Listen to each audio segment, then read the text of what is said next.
This is beautiful. Wow. Oh my gosh. Sam, Yeah, I it was was not kinda expecting just this. nothing. I was not expecting this.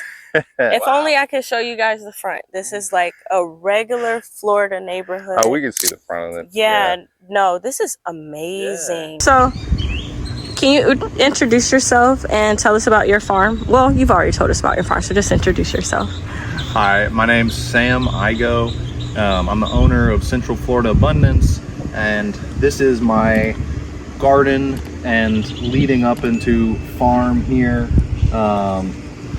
We're working on a small rental property. I think we're on 1/3 of an acre, and we're really just trying to pack as much production in here as possible. And our methods of producing is all about building the healthiest soil possible. So most of our plants are just here to cycle nutrients, and then we just fit in some cash crops wherever we have space left over. But we also live here, so we keep it a place to hang out. We like to spend time in the garden. Okay, can we talk about some challenges that you faced in the garden and how you've overcame them? Challenges in the garden. Well, we kind of already did, like shade, and I know you have the roots that are here. And so really the main challenges that we had are the same challenges that everybody's going to come across. They'll just be a little different, but weeds and water. You know, it's very dry out here. We had to work out.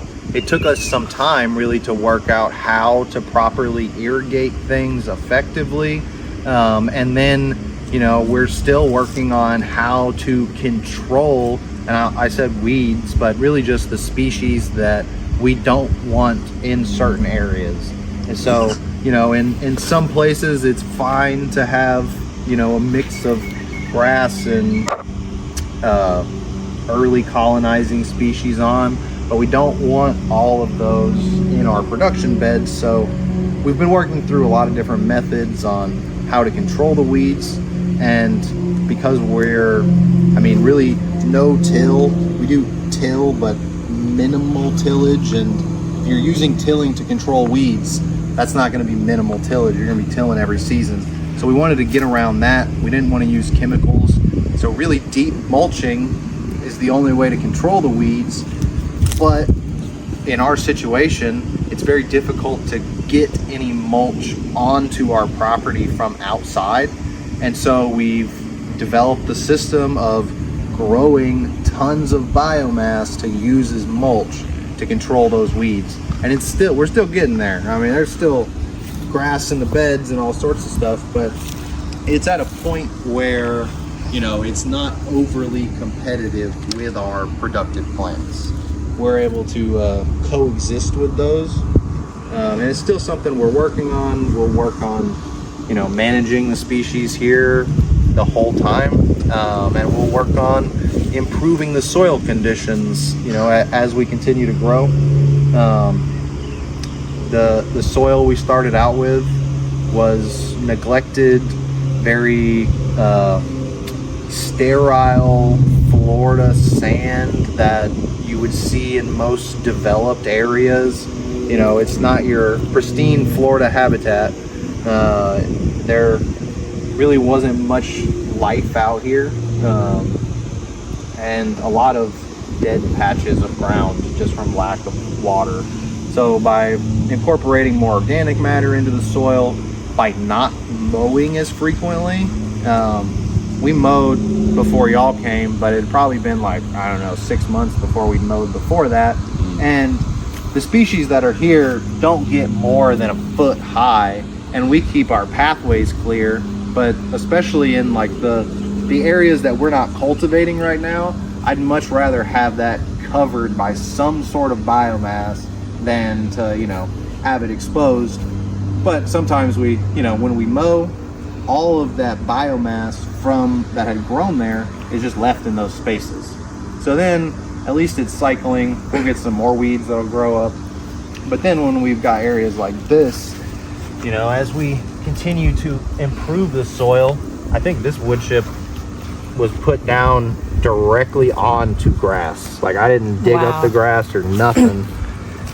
and it's been here for like 6 months, and there's still like the grass roots like that, but you know, there's not really living grass under there anymore. We've just smothered it all. So healthy.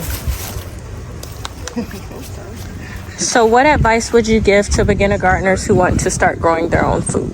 If you want to grow food, the best thing you can do is focus on building soil and growing healthy soil micro communities. You know, bacteria and fungi are really what grow plants. And so you've got to stimulate that microbial life. Now, how do you stimulate microbial life in your soil? By planting things in it and having diverse, deep, complex root systems. And the first rounds of plants you're going to plant, if you want to grow food, are not going to be food plants. They're going to be the support plants, the cassava, the pigeon peas, the grasses, because those are things that are meant to grow in poor conditions and build soil. And so we plant those first, we get them established, we get them, you know, we get them to a point where we can mulch them back in, and then we can start planting our production plants. We planted the borders of these beds probably 4 or 5 months before we planted anything in the middle. And I have another garden in Lakeland that right now it's much larger, it's in a much larger space. And so the biomass beds, which are like the Napier grass rows, are 6 feet wide, and we're doing bananas in them as well. And so we'll have 2 large rows with a 10-foot bed in the middle of it with a little pathway in between. But that's the key. You know, if you want to have harvest, which harvesting means that we're taking the nutrients that the plant has stored in a piece of it, whether we're harvesting leaves or roots or fruits, that's taking nutrients out of the garden. And we can return some of those nutrients by composting, but a lot of those nutrients get locked up in us. And so to keep from depleting the soils of the things that they're creating, we use, you know, other plants that never leave the system. The Napier grasses, the pigeon peas, the vetiver grasses, even like the borage, the dune sunflower, they're constantly being cut and just breaking down in the soil. So the grasses are great because in our soils, because they're so sandy, water and nutrients go through them very quickly. And say like our pepper plants right now, their roots maybe go down 12 inches at the most if they're real healthy. And so they're only able to capture that water and nutrient when it's in that top 12 inches of soil. The Napier grass have roots that will eventually get down to 10 or 15 feet into the soil. And then they bring that up into their top growth, and when we cut them, we're using the nutrients from way down there and putting them back at the top where our more shallow root plants can have them. What a beautiful explanation. Thank you. I mean, really, that's just the way to go. Even if you're in raised beds, it took a while to get to this point, but I've realized that it'll work for most people's situations. You don't have to be, as big as this. You can be bigger. It's easily to adapt it to anything, but having some bunching grass species for just passive gardeners, I'd recommend native Fakahatchee because it grows well enough. And that allows you to just constantly create mulch and cycle nutrients. Okay. And do you have any exciting future plans for your garden or your farm? Yeah, all we are is just exciting future plans. So the first up, future plans. Chicken coop. We're gonna have chickens for sure in the next week. Yes, that chicken coop will be done. Beautiful. But then in the fall, we really want to start our first produce subscription boxes. We'd like to do 10 to go to 10 different families. They'll pay for the season, and then they'll get what we're harvesting each week. It'll be mostly produce, but it may also incorporate some cut flowers, Beautiful. some seeds for some of our gardening clients, propagation material for people that want to get these things going on their own gardens. And then we'll also have some information about the things that are included in the box. Obviously, we'll have typical things. You know, we're gonna have your typical herbs, basil, rosemary, but we may also mix in some non-traditional herbs like bee balm or pennyroyal and give an explanation on how these things can be used. Same thing with like our non-traditional veggies. We'll incorporate moringa leaves, but also the moringa seed pods, which are delicious and are underutilized. Someday I'd like to also have enough moringa to do the moringa roots. Because it's a really nice horseradish substitute. You just got to take out the whole tree. And so that's really our future plans. Yeah, for this property. Right now we're also working on buying a property to start our long-term farm on. Beautiful. And that's like a 5-year plan. You go, guys. Sending you so much abundance. Yes, through that process and clarity and peace, because buying a house can be stressful. We're just trying to buy some land. Yeah. I just want an acre, you know. Oh, yeah. Undeveloped. For sure. It's crazy. It's like $100,000 for an acre of land with nothing on it. Wow. Some I didn't even know cheaper, that. But you know, in Central Florida. Yeah. Without even a house. Yeah, no house, no water. Dang. No access road. Wow.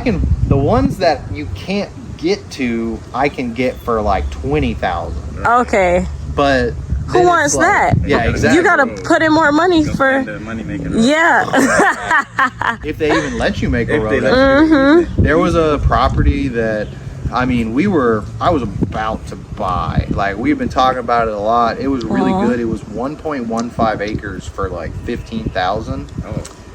And then as I was going through the process, I found out it was a habitat for protected grass species. So you had to have like, you know, environmental paperwork done before anything was done to the property. And then we found out that in that county that property was in, it would have been impossible for us to zone it ag because their regulations required at least 5 acres to be considered agricultural. Good thing you did your research. Hence why it's so affordable. Yeah. So, anytime they're sense. cheap, I'm like, well, I got to find out why it's so cheap. Yeah, you're a smart guy. Yeah, if it's cheap for a thing that I can get around, like it was a wetland also, and I was like, that's not a problem. I mean, we're smarter than that. Yeah. You know, you build your house up, and we'd really like to build our house out of something more sustainable than wood in Florida, and even the concrete, like brick houses, you know, they just are not ideal. Aircrete and hempcrete are breathable, insulating materials that you can apply around a wood frame. So we'd really like to use those. Find builders that are using something like that, because those materials are really good in humid, wet areas because they breathe. They never get any they don't mold or rot. They're fire resistant. Beautiful. So, you know, as far as like, you know, a bad piece of property that people are like, that's, you know, ugly or wet or whatever, the soil's bad, I'll take any of those. Throw those at me. But when it's got the county regulations of you're not allowed to do anything here except have a lawn, and it's like, well, ridiculous. I don't want to fight that fight. Yeah, for sure. So can you give us your socials and ways that we can find you guys? Yeah, so Central Florida Abundance, we mostly post on Instagram and Facebook. We also have a YouTube channel that I post on whenever I feel like it. It's been several months, but I do occasionally, I'll just get into a mood that I want to make videos, and you know, I put out a lot of stuff on the garden. I try to keep it all just informational, you know, so that's probably why I don't post a lot of videos, because I'm too focused on what's going to be in them before I start recording. Yeah. I did just record a video before y'all got here of me stringing up these tomato lines. Oh, cool. With the Florida weave. Yeah. Yeah. Exactly. And it's my review of the Florida weave is, right now I'm giving it like a 5. Yeah, 5 out of 10 for sure. Yeah. Wait till these joints get taller. It's going to turn to a 2 out of 10. Well, in this one, yeah, this tomato here has been so much faster than I can prune. Like it, I think it grows like a foot every day. The sun gold? Yeah. Oh, wow. And so it was all the way in that row. And wow. all the way in this row. Wow. And then, like, I mean, it's still going. I see. Yeah, it's already trying to crawl. So it's been impossible to keep it on the weave. For sure. Some of them I've been more able to, but I think my ideal with the tomatoes is to have a tall, that you can string it up. Yeah, for sure. I agree. Florida weave. Eventually, 50-50. we're gonna do like the cattle panel archways over this pathway. Yeah. And then plant them along the side of the cattle panel. And I may also do them over this. For sure. So then I can like grow them on that in these beds. It's still a work in progress. One of the things that I haven't gotten to yet, but is really important, especially when you're on a small space, is utilizing vertical space. Yes. And so, like, you know, it's a small square footage here, but if we were to have trellises, you know, and we will eventually, then we'll be able to, you know, maximize the amount of tomatoes. And you could get shade underneath it. So many benefits. So that's infrastructure has been slow. This is beautiful. Yeah, this grapevine was here when we moved in, and it was like, you can see one of the renters planted it in a little cinder block, which was probably smart, because then nobody could weed eat it. Yeah.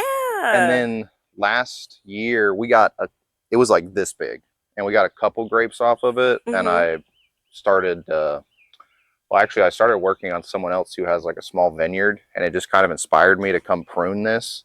And so this year it just took off. And it's probably like 40 or 50 feet. It goes down that way too. But I think it's feeding off of all the food that the bananas get. Okay, because it's so closely planted. Yeah, and this banana pit is basically a compost pile. Yes. But we're composting Bokashi. I mean, we probably put like 10 buckets of Bokashi into this. Can you explain a little bit of what Bokashi is? So Bokashi is a fermentation style of composting. It's also anaerobic. So you take any food scraps that you have. It's really the best composting practice for kitchen scrap material, because you can compost everything off of your plate: meat, dairy, veggies. Even if you got a paper, you know, degradable plate, that can go in there. And all you have to do is inoculate it with a specific strain of microbes. Okay. And usually you can either buy or make yourself a Bokashi bran. So you'd add your food scraps to a container and then add the bran. And then you would seal that container so it's got no oxygen in it. Got you. And then that ferments it, essentially, kind of like like kombucha or like sourdough. You know, you're fermenting that. You're using like an organism to start a digestion process. So when it's done, it still looks like food scraps. Okay. But it smells more like a fermented kimchi sauerkraut. Got you.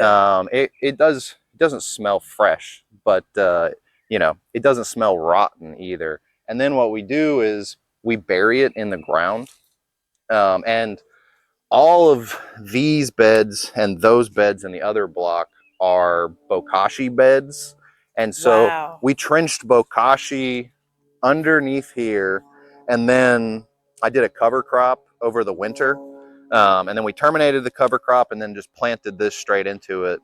And other than like the Bokashi, I've given it like 2 applications of a fish emulsion, and that's the only fertilizer that I've used. Yeah. Wow. And I mean, you know, we don't really focus on like, you know, trying to grow plants we're really just trying to build healthy soil and then plant plants that are going to grow well in the environment.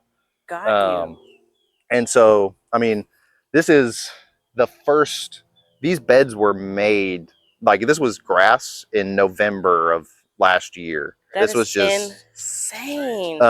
Sugar sand is what you started with? I mean, like that. It was all wow. like that up there. So is that the benefit of the Bokashi? Is that it accelerates the composting process? It does, yeah. So Okay. because it's pre-digested, when you put it into the soil, the native microbes that are there are able to break it down much more efficiently. Just like if you have fermented stuff, when it goes into your gut, you can digest it more easily. Okay. And really, that's all we're trying to do is feed the microbes. Like, you are doing an amazing job.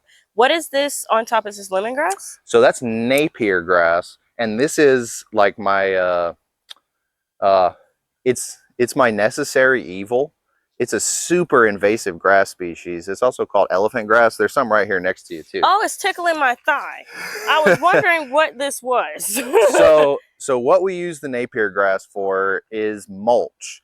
And to build soil, you have to keep it covered. Yes.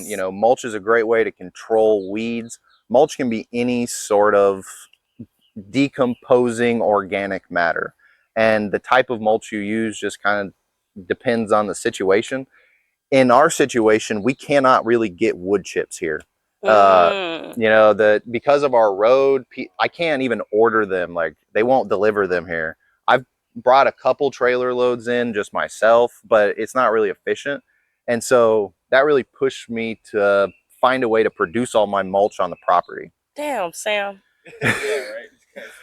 Well, so my backstory, I've been doing this for other people for like the past 5 years. Okay. And this is like my first opportunity in the last like 4 or 5 years to really have some ground to just work on myself. Beautiful. And so, I had already kind of worked out some strategies. I'd done a lot of stuff for other people and seen like the benefits and the drawbacks. And so when I got here, yeah, you'll see. So that bed, we actually started first. That was the first bed that we worked on when we moved in. And yeah, like by the time I got to this, like this was November of last year that I started doing this. After visiting Ever Oak Farm in Orlando. Yes. Yeah, that was a big inspiration. Okay. Shout out to Ever Oak. He also gave me a lot of the grasses that I have now. Okay. I also met with Matt Reese at Peace River Organics. Okay. And he hooked me up with my long-term grass species. Okay. This is vetiver grass. Vetiver. Yeah, and so it's not invasive. It doesn't really reseed itself. It doesn't make the sugarcane like stalks like the Napier does. And so it's much better, but nobody sells it. And because it grows a little bit slower and doesn't have those stalks you can reproduce from like the Napier does, it's a lot slower to propagate. So like I planted 2 clumps of Napier in March of last year, and all of the Napier on this property came from those 2 clumps that I planted last year, just from dividing. All of this. Yeah, like those little sticks. This, Right.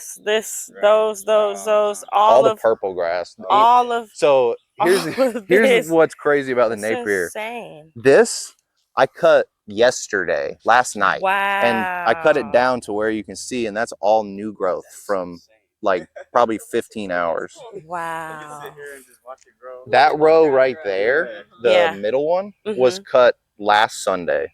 Wow. And today is Sunday. Yeah. I'm going to stand next and so to it. ready to divide. And what I'll do is start removing the Napier and replacing it with vetiver. And then I'll feel better. Because really, we rent this property. It's not ours. And so we won't be here forever. And when I leave, I cannot leave any of this Napier grass. The reason it works is because I'm out here. I cut it usually at least twice a month. If I were to not, this whole yard would probably be Napier. So when I, do these systems for other people, we use different types of grasses unless, you know, they're really able to keep up with the management here. But I've got lemongrass that I've tested. It's not bad. I like it, but I don't like how sharp and serrated it is. Like it messes me up. Yeah, the Napier is a little serrated as well. It has these little hairs on it, which are not a problem until it's dry, I've found. Okay. When it's dry, if you put your hand on it, the hairs are dry too, and they just stick in you with like little needles. When it's fresh, they're soft and they just kind of break off. Got you. But the vetiver doesn't seem to have any of that. Okay. I've also tried this, which is Mombasa. Mombasa.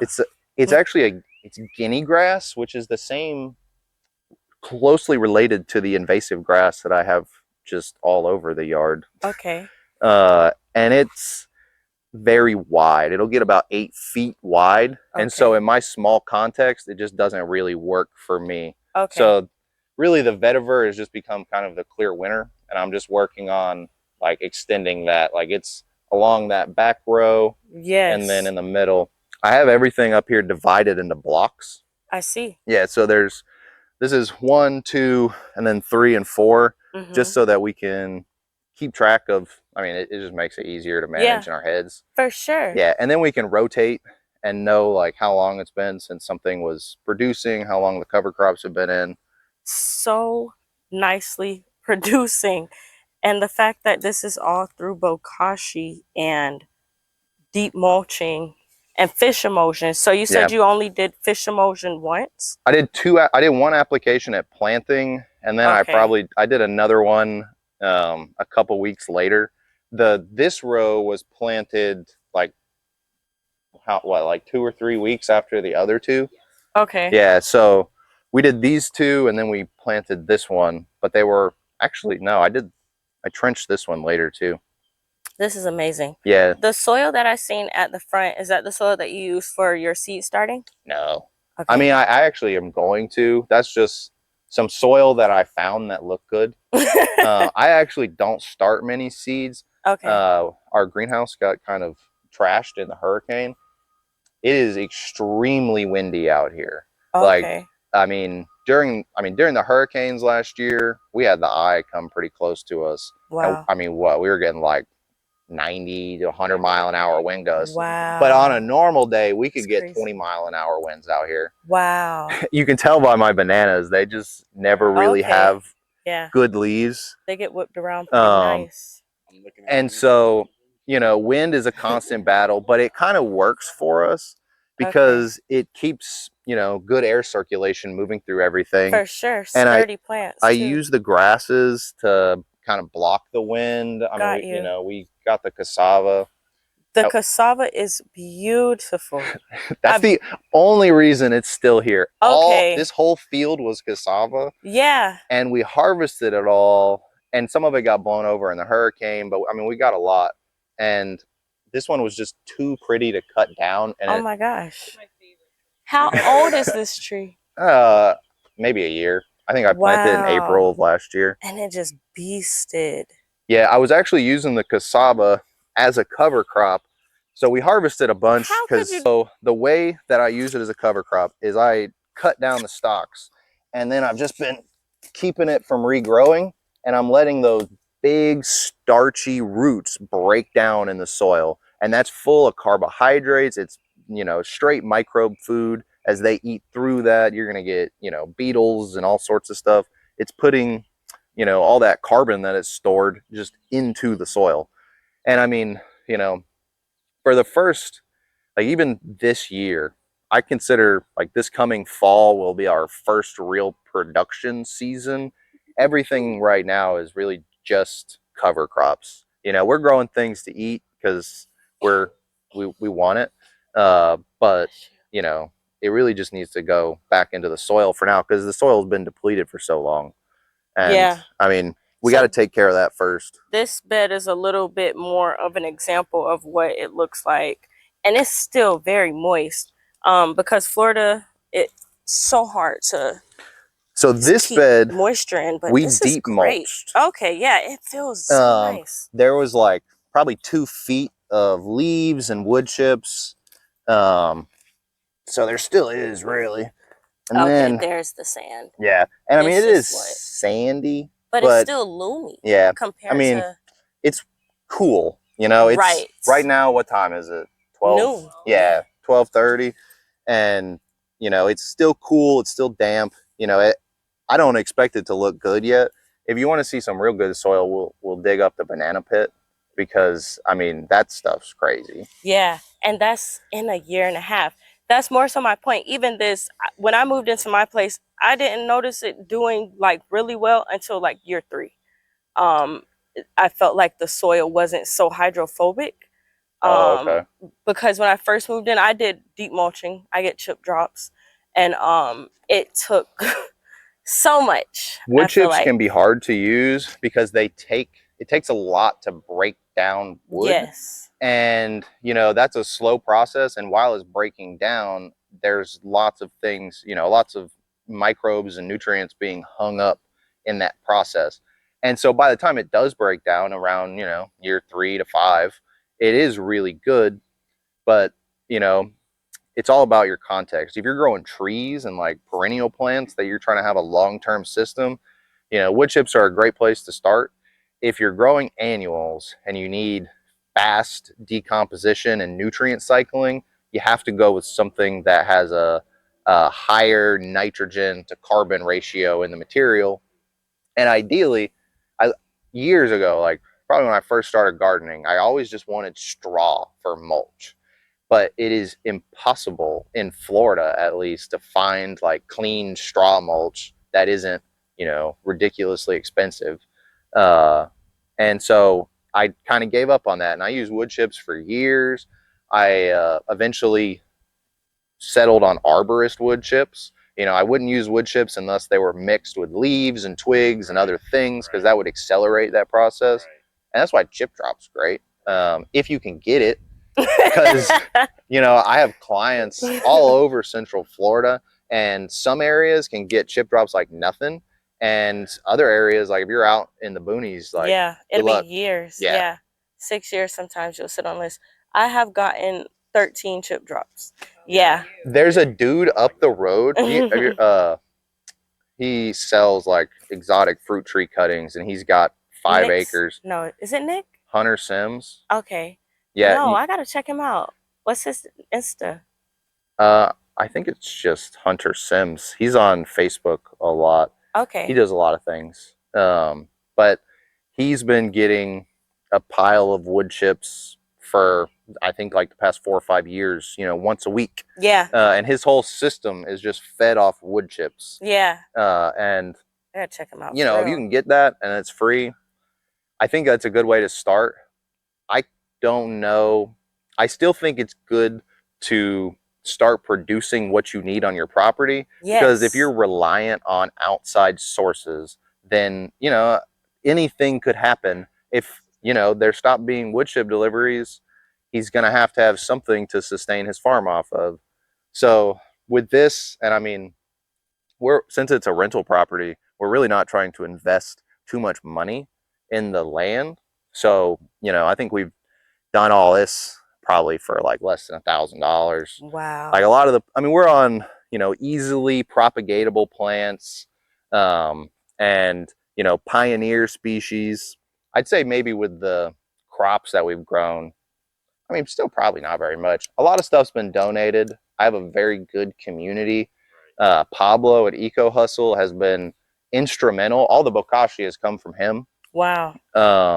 And he helps me out a lot. He was out here last week helping me string up some tomatoes, and, you know, he brings me plants. I think all the papayas here came from him. Wow. He's actually one of my seed starters.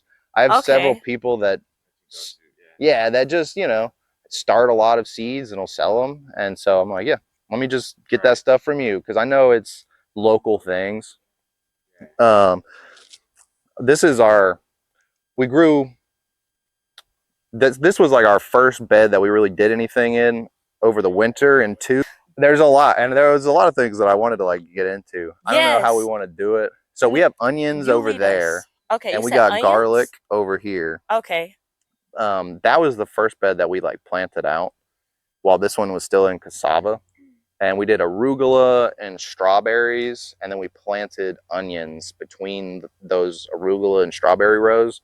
So we harvested tons of arugula over the winter. In the springtime, I mean, we picked like what, 5 or 6 strawberries a day. Wow. And it was just, you know, kind of a trial. We did 25 plants in the ground, in the bed, just to see how they do. And then we planted the onions in between them. It's hard to walk through that middle path now because a rogue pumpkin has popped up. Do you know what kind? No, and it should either be a Georgia Bulldog or a Seminole, which are the only kinds that I've ever grown out here. But it's got one up here, wow. and it looks like a acorn squash or That's something. crazy. So I don't know what kind of, you know. Maybe it's like a hybrid. Oh yeah, Got it's cross-pollinated or something weird. yeah. I was trying to hybridize the Georgia Bulldog and the Seminole. Look at your onions. Yeah, yeah. Holy crap! I'm gonna let Sam do it. Well, if we're gonna pull one, I'm gonna pull this one because it's beefy. Oh my gosh! They say you can't grow onions in Florida. That's ridiculous. These are Texas sweet onions. Wow. And they actually weren't, when I first planted them, we thought they were gonna have trouble. They had no trouble. They didn't. No, they've been great. It smells so good. Oh yeah. Oh my gosh. This is like a raw eating onion. That's what Brie always says. Like, raw eating onion? Yeah, I mean, she does. Brie eats them raw. It's a sweet onion. I'm like, are you gonna do it? Sweet onion. That's crazy. Here. Oh my gosh. Have y'all ever seen Holes? Yeah. With Shia LaBeouf? Of course. Yeah. They got the onions off the side of the mountain, and that's what kept them alive up there. Oh, okay. Stanley on that.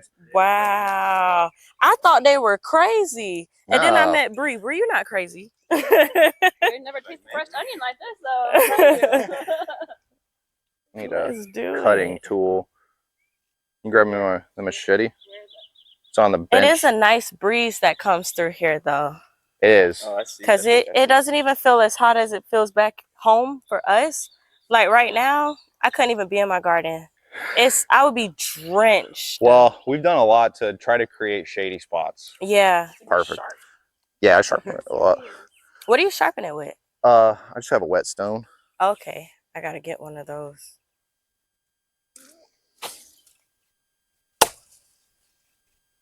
And then Okay, so the front and the back are sharp. yeah, it's serrated on the back. Got I use that. you. The serratedness is to like saw through the grasses and stuff. But That is then, nice, but I mean, we could dangerous. eat these, but we're not going to realistically because we're lazy sometimes. So all of it goes back into the garden. You know, Okay. this is all just meant to break down in there. And I see your old strawberry patch. Yeah, there's still, I mean, you could probably find a strawberry somewhere in here, Oh, but we've kind of just let them. It's a tiny one, but it hasn't been. yeah. Yeah, it's way past strawberry season now. I'm gonna eat it anyway. But that's the staggeredness. So once we pull all these onions, That's we're going really to good. reset this bed and put it in cover crops for the spring. Okay. And then this bed and that bed are going to be in fall production, which we'd like to start having a produce subscription service in the fall. And so these are going to be our Awesome. 2 beds for that. And that's, you know, going to be winter greens, carrots, you know, winter or like fall tomatoes and squash and things. Okay. This is a beautiful onion. It is, and it's white. You want me to take a bite out of it? Yeah. You don't have I'm not gonna be crazy like an apple, but I mean, you know, No, it's good. there's I a wanna really take good a onion. piece too. My breath gonna be stank, but we'll all be It's stank breath worth it. together. Well, I've got another plant that'll fix your breath. Okay. They're over there.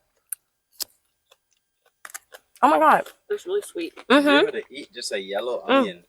Crazy. I taste the tang though. Oh yeah. Well, Wow. I mean, you said your daughter eats habanero peppers, so She's crazy. I'm not like her. She must get it from him. yeah. You want some? Yeah, you want to taste it? Oh, you got a big piece too. Well, Oh yeah, those are good. yeah. It's so fragrant. Would you take this out inside and just put it in the fridge? I really like what you've been saying about self-sufficiency and how you should grow your own. So does that mean that you're going to give me a clump? Yeah, of Napier. You want some? Yeah, Are you gonna be? Can I trust you to be responsible with it? Yes, of course. I'm in my garden every single rise and I hand water. So I'm gonna, and I live in the land. We have bamboo right now that I've been trying to do some things with, but that's chop a hard and drop, yeah. What I've found, so a lot of the recommendations for biomass plants are like there's Mexican sunflower. Yes. People use like pigeon peas. Thank you so much. As a chop and drop? Oh, pigeon peas? Yeah. That's one of my main. But Okay. I use it a little bit differently than most people. But what it's hard with those woody materials is that it's just like the wood chips. Unless they're real tiny, they take a long time to break down and have that effect. And so that's why the grasses are great.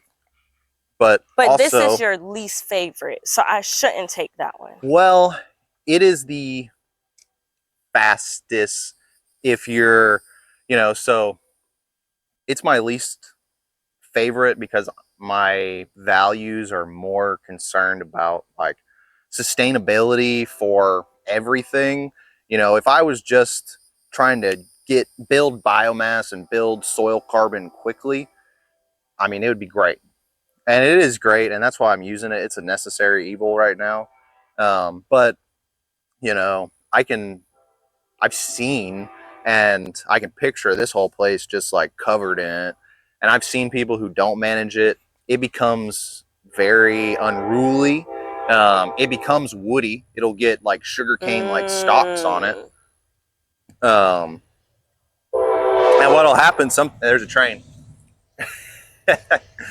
What'll happen sometimes, since it roots from those canes, if it's too woody when you're chopping dropping it, it'll reroot itself. Gotcha. And you don't want that. Same thing, like I have a toilet paper plant. You've seen those? Rob Greenfield. Yeah, well, and I mean, I don't know, it's a good, all plants are great. But it's not a great chop and drop plant because it reroots itself like crazy. Okay. Now, why do you call it toilet paper?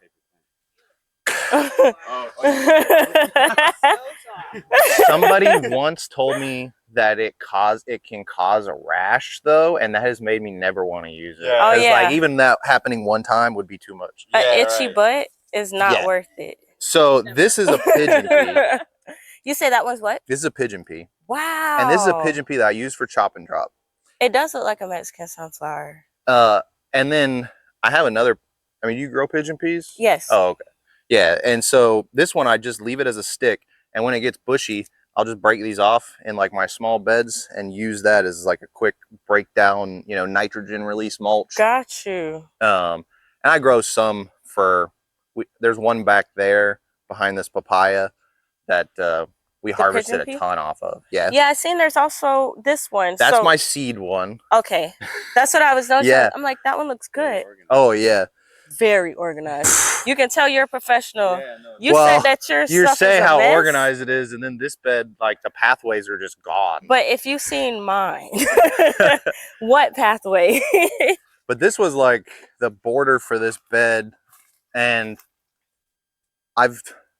my whole thing is about building small beds around plants that I want, and then connecting those beds over time. So like there's a plum tree here, and that was the first tree that we planted. It was me, Bree, and Pablo, like in January, that like right after we moved here, planted a plum. And then we planted a couple trees over there, and we just connected those beds together. And then eventually it kind of connected itself to the garden, but we're using like the Napier to border off, what I call the forest garden from our production garden. Okay. And so like this is a sugar apple. We got some pineapples in there. And then we also like to mix in a lot of natives. So like this is a beauty berry. Ooh. There's dune sunflower. That's the crazy plant with the yellow flowers. That's a Yes. native dune sunflower. Okay. This isn't native, but it's an awesome herb. It's Panadol. I thought this was oregano. No, I but it just planted smells a this. lot like it. Don't claim to be like a herbalist. Okay. I use plants all the time, but you know, as far as knowing all the uses for everything, sometimes I don't go as far as like, is this going to poison me if I eat it? And does Got it you. taste good? Right. Yes, I will put it in my mouth. Yes, you're focused on building the soil and the ecosystem. Yeah, and I mean, really, we're trying to, I mean, our goal is to pay the rent here off the backyard. Awesome. And so that's been like the big driving factor. You know, we're trying to get some cash crops growing and get the soil to a point where it can support them. For sure. And we've kind of just been, you know, testing that out. And it seems to be getting to a good point now. Yeah. For sure. It's much better than last year. Last year was bleak. Like Yeah. the little row of Show you a pots. picture of what this garden was before. I would love to see. I actually favorited some last night because I was Awesome. like, that's probably be good to see. For sure. And if you want to, I would love to do like a identification tour so people can see what grows well here. Favorite things to do. Yeah, Awesome. that's what most of my videos turn into. Me just like IDing plants. When was that? Oh, here we go. This was from the back of the yard looking at the house. Wow. What? There's nothing there. No, there was nothing here. Do you guys see this? We can send it to you too. Yeah. Yeah, because it's like kind of blurry. Here, let me see. I got another one that's looking into the backyard, and you can see how much of a mess it was. Oh my gosh. And so that would be that area, guys, where there's this beautiful flower patch. And I Oh, know yeah. that tree. What tree is that? Which one? Is that a mame? No, it's guava. Guava. I don't do anything too exotic because I want things that are easy To and grow. cheap. For sure. That was looking like you can see the white fence back there, Breeze back there mowing, Wow. and everything's just weeds. Wow. Yeah. And You there guys was did your thing. it was miserable, honestly. Like we didn't want to go out here last summer because there was no shade, you know, and there was really no plants. No reason to be out here. Yeah. You know? Was this the greenhouse? No, the greenhouse was that. Yeah. Okay, right. Okay. Yeah, I think it's a mess. This is No, our this soon-to-be is chicken coop. this is our chicken coop Oh. we're working on. Yeah, you guys are going in. Well, yeah, Eight princesses, they're gonna so, yeah. live in there entirely. Okay. And I think I'm gonna get like some small, something like this where I can tractor them around the yard, maybe 2 at a time, because I cannot let them free range through here because Everything be gone. Yeah, and I don't want to fence things, and Yeah. That's expensive. so I'm building them like so that they can just at the very least just be happy in there. Yeah. And I mean, they're like Bree's children right Okay. now. You know, she's been, one of them got sick at like the day after we got them. And I was like, well, I mean, they're chicks, you know, they don't always all make it. And she was like, no, they're going to make it. She was out there, you know, water in a dropper just into their beak kind of Aw. thing. And they're all Go, girl. big and crazy now. That sick one's the strongest. Yeah. I know that's right. Because you gave her that Period. maternal love. We're vegan. So, Ah, yeah. okay. You're talking to the right people. Yeah. Yeah. We really just want the eggs. And there's so many bugs out here now, which is so A great thing. yeah, and they're higher order bugs. Like we have a lot of dragonflies. Yes. We also have a lot of like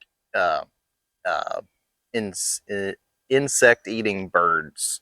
So like blue Ooh. jays and mockingbirds, they just kind of stay out here, Okay. which is crazy because we also have like a herd of cats that live in the neighborhood. They're Yes. just feral. Awesome. And so, you got know, good pest control yeah, we don't really have to do anything. animal pressure for the plants. Got you. Like, you know, I'll have insect pressure. We have hornworms and then like the, Okay.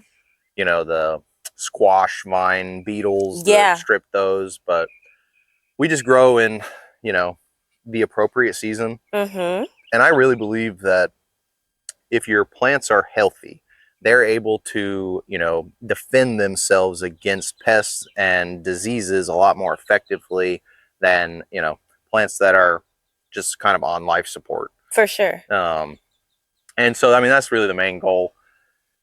And so this area is now like our secluded, eventually just hangout spot. You know, we've got our fire pit back here.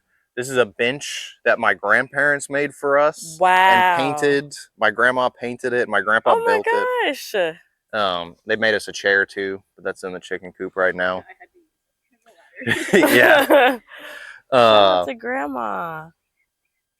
Yeah, it's super comfortable too, because my grandpa was a carpenter and now he's like a 80-year-old man that has nothing to do. Okay. And so he made so many, he made it ergonomic, like it's curved down there. Yeah. This is beautiful. Oh, please do. Oh yeah, and it's tall guy friendly. Oh yeah, it is. I don't even hit my head on this. Wow, that's awesome. Shout out to Gramps. Yeah. Gramps and Grandma, because I love the painting. It is really pretty. Yeah, we got fresh varnish and stuff for the coop, so we're gonna restain it. Awesome. It's the bench has a date on it. I think they were made in 2018. Wow. So they've been around for a minute. That's awesome. Forever. Yeah, we gotta take care of it.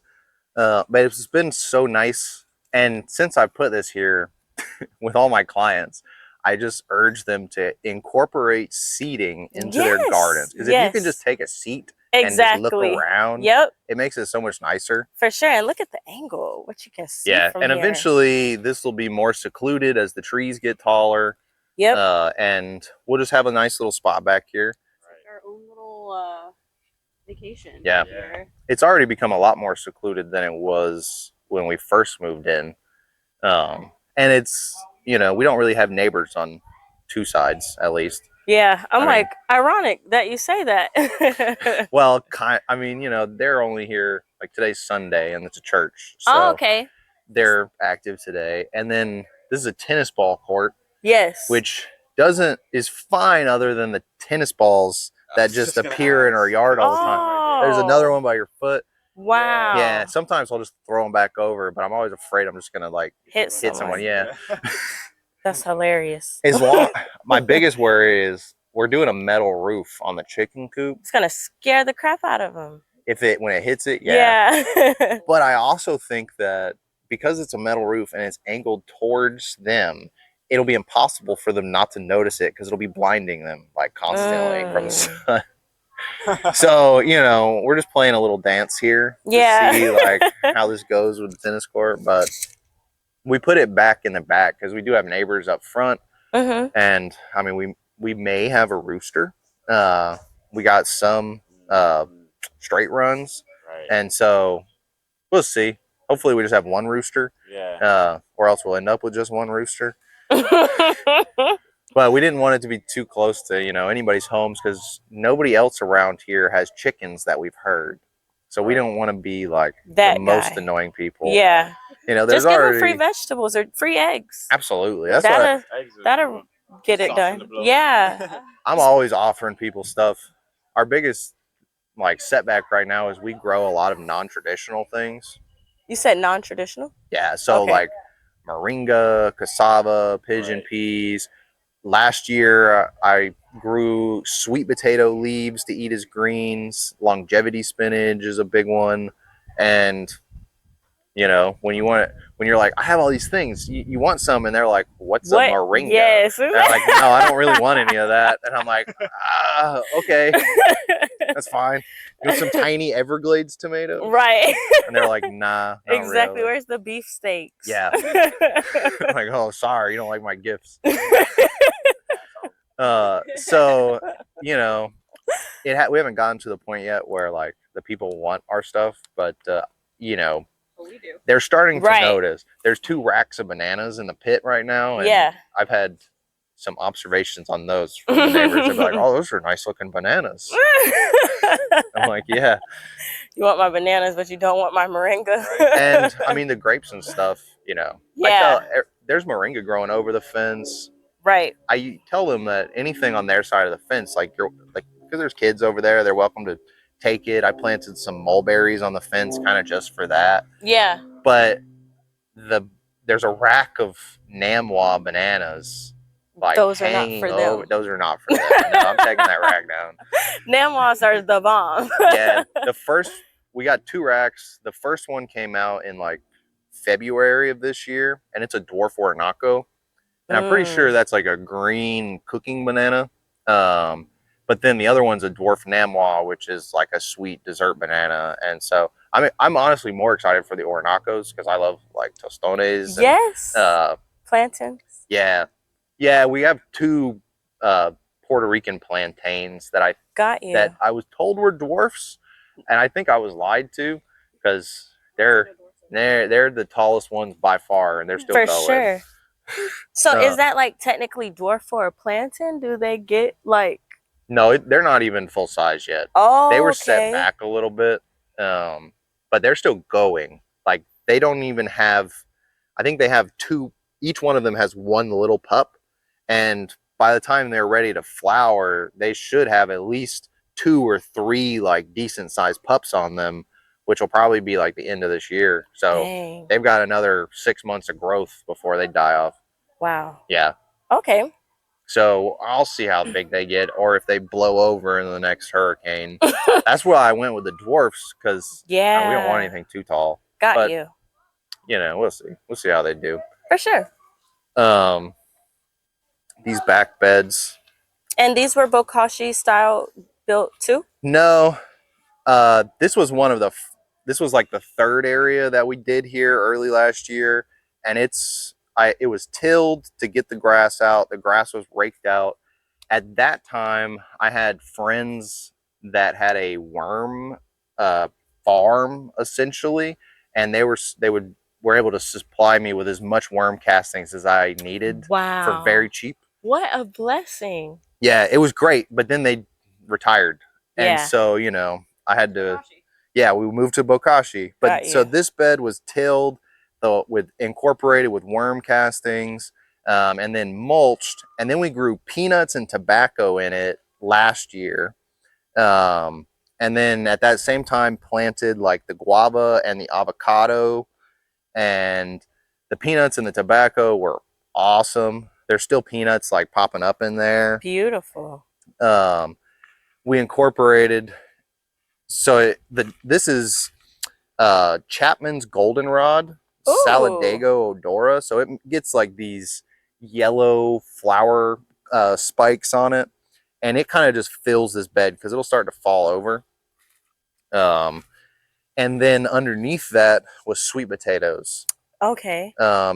And that had this whole bed covered for a long time, until I was cleaning it up with Bree, and then we just happened to stumble on a bunch of sweet potatoes that were perfect, and we just were like, well, we're hungry. Yeah. So we harvested a lot of sweet potatoes out of it. But there's also sunshine mimosa. You can see the pink flowers in the back. So now that it's more open, the mimosa is able to, like, you know, spread through the bed more. There's really, when I plant, it's all about density. And, you know, these are all dry, scrubby sand plants that are just well adapted. So I've just been shoving them in here. You know, when things don't make it, we replace it with something else. And the end result is just kind of a mosaic of, you know, what has done the best over time. This eggplant has been here since last spring. Wow.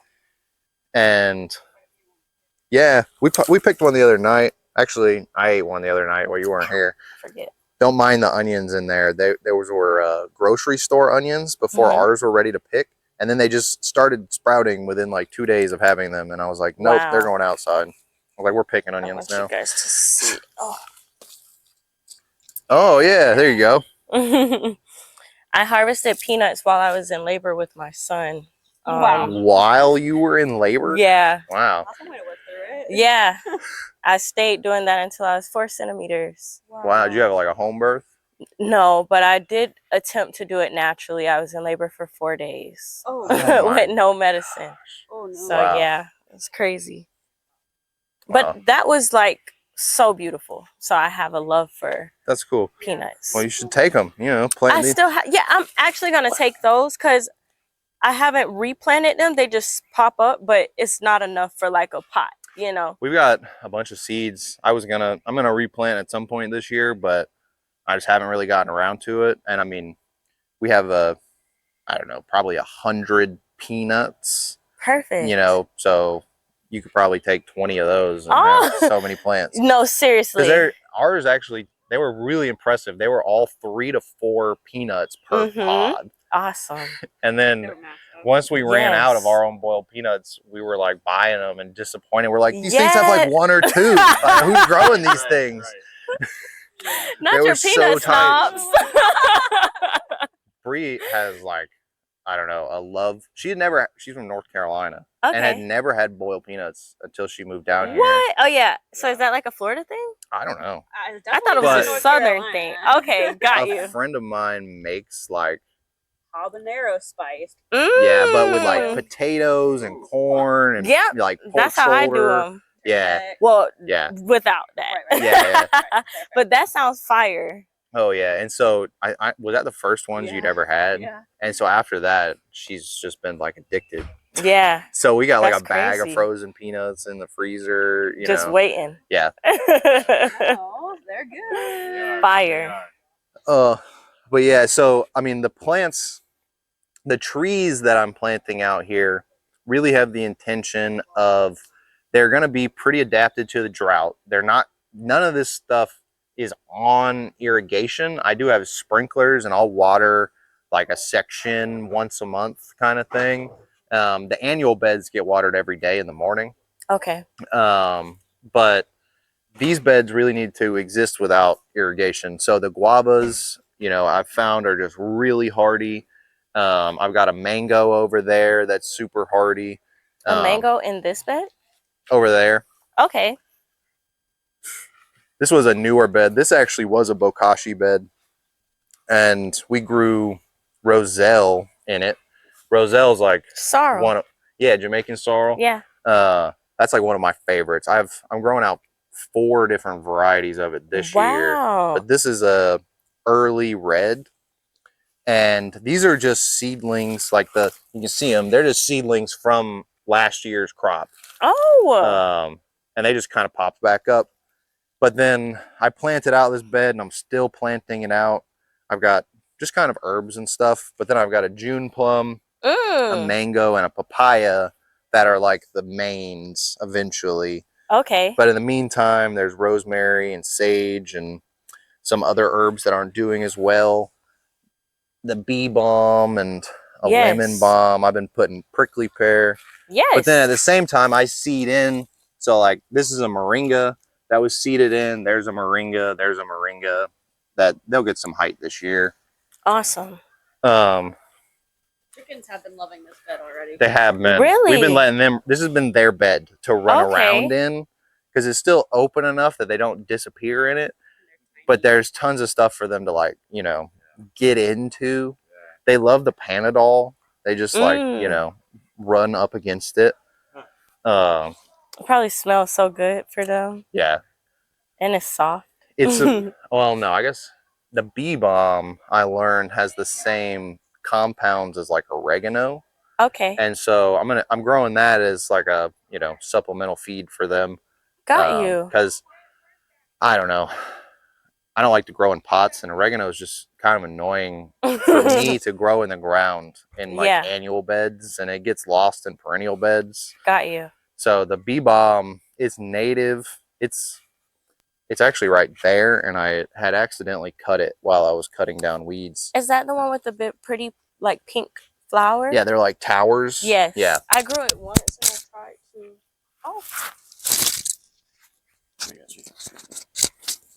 I grew it once and I tried to reseed it this year and it did not take it off.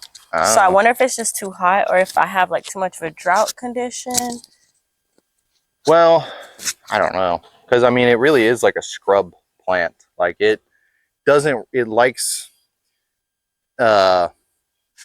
like you know, the sand scrub habitats that really Okay. have pretty exposed dry soil. Mm-hmm. And I mean, here we don't have rain until, you know, June or July.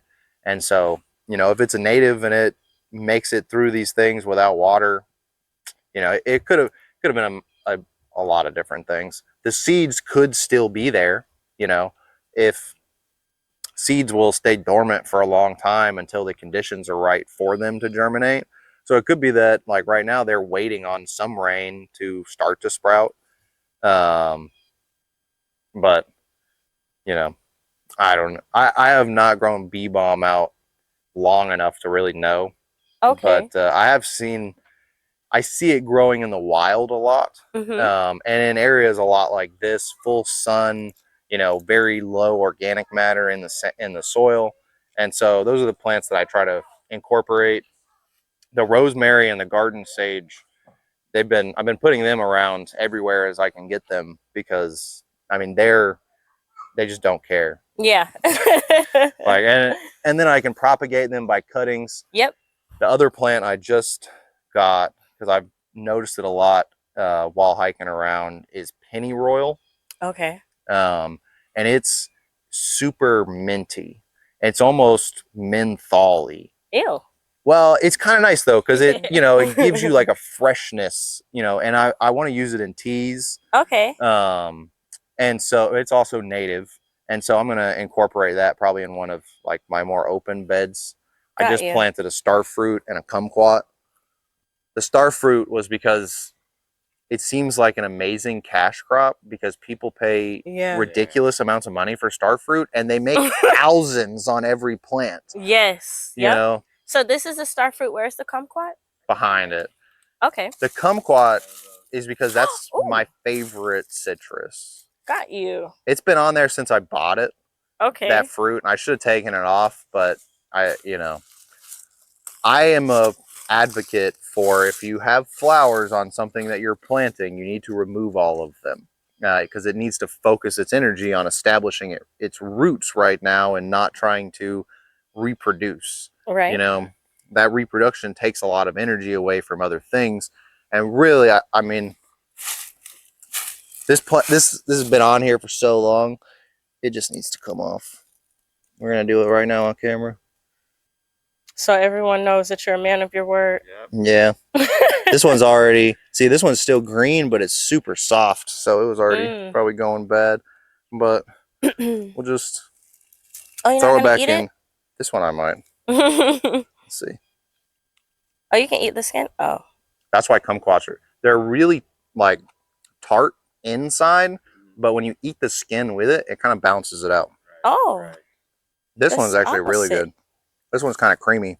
The riper the berry. So what is this that is flowering? Those flowers I noticed earlier. It's called a Spanish bayonet. It's a yucca. I like to call it the ice cream cone plant. I have a picture of it when it was full flower, and it's just like just pure white, and it looks like it's just a scoop of vanilla ice cream. Can you send that to me too? Yeah. I want to show the peeps. It's oh, I don't remember the Latin. It's yucca something, but the common name is Spanish bayonet. It's a native, and I got it. I was doing an install that somebody wanted a bunch of these, and then they saw them, and they were like, that seems really dangerous to have around. And I was like, yeah. I'm like, don't hug it. It's a wasp just tickling your face, and you're not even bothered. Well, they're not bothered. Babe, it's on your back. Is that a bat? Is that a wasp? Flash your shirt. It could be a dragonfly. It looks like the ones that are in our yard. We have tiny I mean, the wasps they're out here, but they are more concerned with eating, you know, pollen, and so they don't bother me a lot. When I start cutting down cover crops that are flowering, then I've been harassed. Yeah. But I have firebush, which is a native. It's oh god, Himalaya patens or something. I don't know, firebush. Okay. And the oils in the leaves just negate all the toxins from bee and wasp stings. Like no swelling, no pain. Okay. And that's, you know, since this is on the internet, that is my experiences. It's definitely different for everyone. And I've found that the more cultivated, the cultivars of firebush have less of that property in them. So mine is as true to native as I can find. We'll take a look at it later. But it's got red oils. And it was recommended to me by an ethnobotanist. He's used it on lots of people. I've used it on myself many times. And you've used it too? Yeah, mosquitoes. It does get rid of some of the itching from that. Oh, wow. And so, you know, it makes me feel a lot safer, because if I do ever get stung, at least, you know, it's there. I've been stung a couple times, and the worst times are when I'm at somebody else's yard and I've told them several times, like, you got to have one of these, and they won't plant it. And then I get stung. And I'm like, well, I'm going to go home now to go get mine. So y'all can deal with the wasps here. Those bites are no joke. Yeah. But I try to keep, I said I don't really, I'm not an herbalist, but I do know the things that are important to me. The things that I need, the beauty berry, that's a mosquito repellent. And it's a wonderful mosquito repellent in the leaves. And you have to keep the leaves on you and crush them up. You can make a tincture out of it. But it's just an easy to grow plant that's really good at keeping mosquitoes away, which is really important to us. Yeah. So, that's one I know. Okay. And then, I mean, there's other little things like the Yaupon. This is a Yaupon holly back here. And I do know the Latin for this one because it's ridiculous, and it's Ilex vomitoria. Oh, wow. But this is North America's only native caffeinated plant. Okay. And so there's caffeine in the leaves of this. And all you got to do to get it out is roast them in the oven for 4 or 5 minutes at like 300 degrees. They'll get a little crispy, and then you can steep them in water, and you've got a delicious caffeinated tea. Wow. And this one is just getting started. It was neglected. And it still looks great compared to something else that wouldn't be a native. Oh, yeah. And we are like at the southern part of their range. It's a little warm here for them in the winter, but, well, I'm pushing zones. It was a gift, so might as well try it. This is what I was told was a black Suriname cherry, but it's looking real red right now. It is real red, but they're not. I don't like red Surinames, but if you want to try it, last time they're not as bad. I'm like, let's see. This is my second time eating this, and the first time was so horrible. They are super invasive, though. I didn't eat the skin. Yeah. No, that's fine. Yeah, it's the skin. They're kind of tomato-y. It's just the skin. Oh, I hope it doesn't plant itself there. I'm so sorry, Sam. Oh, it probably will. It's a weed that I have that tree, which is a China berry, and it's the one with like, it's got like pinnacle leaves. Yeah. Yes. And there's one right here too, just shooting up. They're weedy trees. They grow super fast. It can be a good chop and drop, but when it's already out of control, it's really just a seed nightmare. Like there's giant fruit clumps all over that at the top. And they just drop seeds everywhere. So I see them pop up. That's one of the weeds I work out for. This one's a camphor, which, actually, I haven't ID'd it. It's not cherry laurel. I don't know, but it spreads underground by runners. And this one's way worse because, like, I have these that pop up everywhere around here, and they're not seedlings.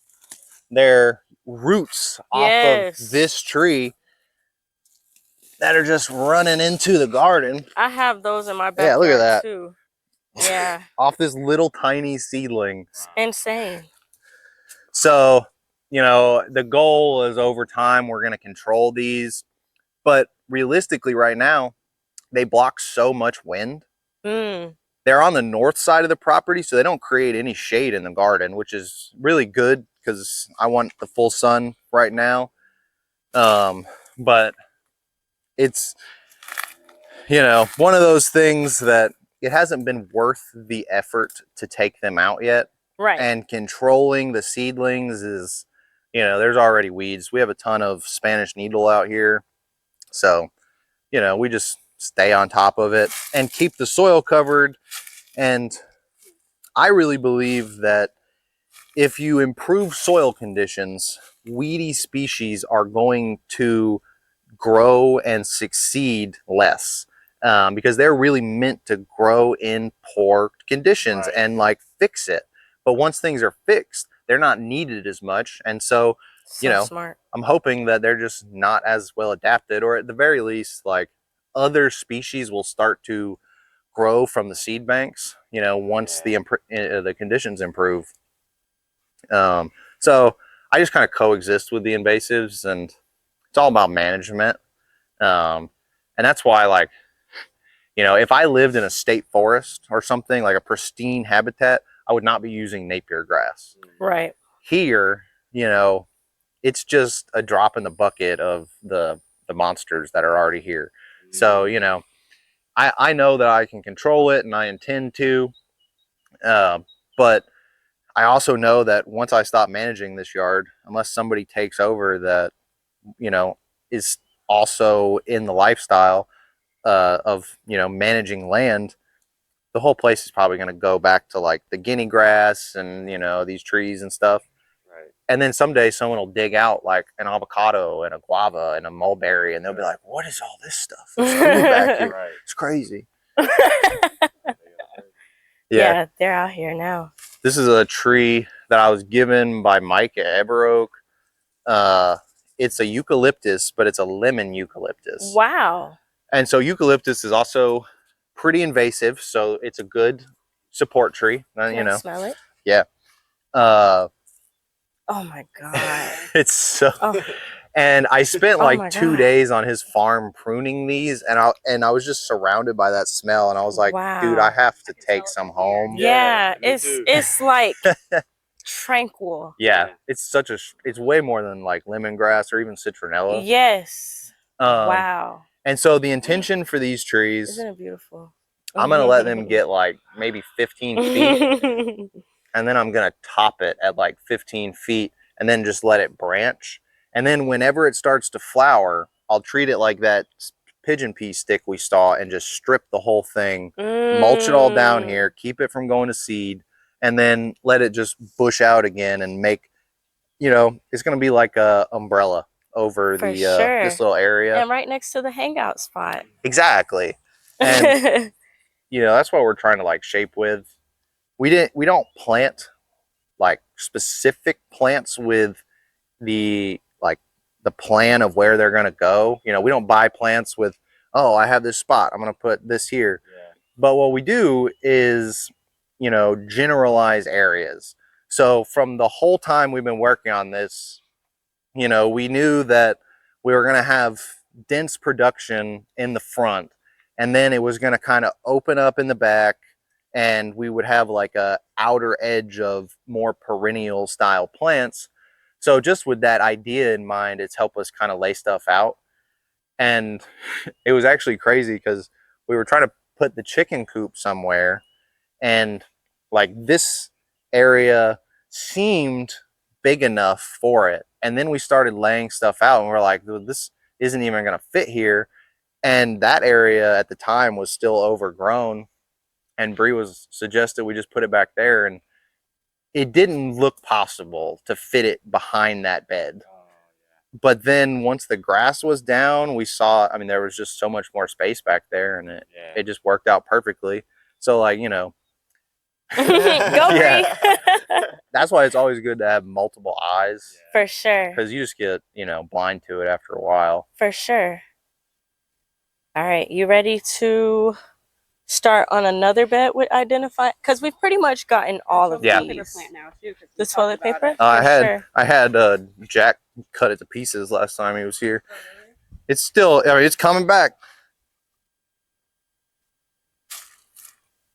Yeah, actually, there's a couple cool plants in this bed I'll talk about. So, the toilet paper plant's right there, like right here. And so, what I do with this is just cut it. So this is all toilet paper plant that was chopped and dropped and then just laid very loosely on top of the soil so it'd have a low chance of rerooting.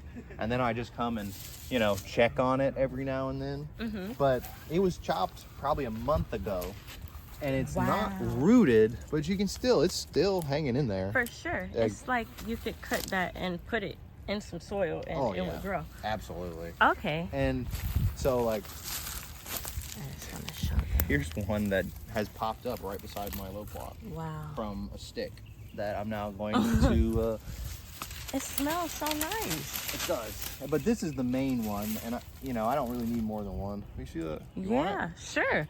Are there any like edible uses for it, or is it more of an ornamental?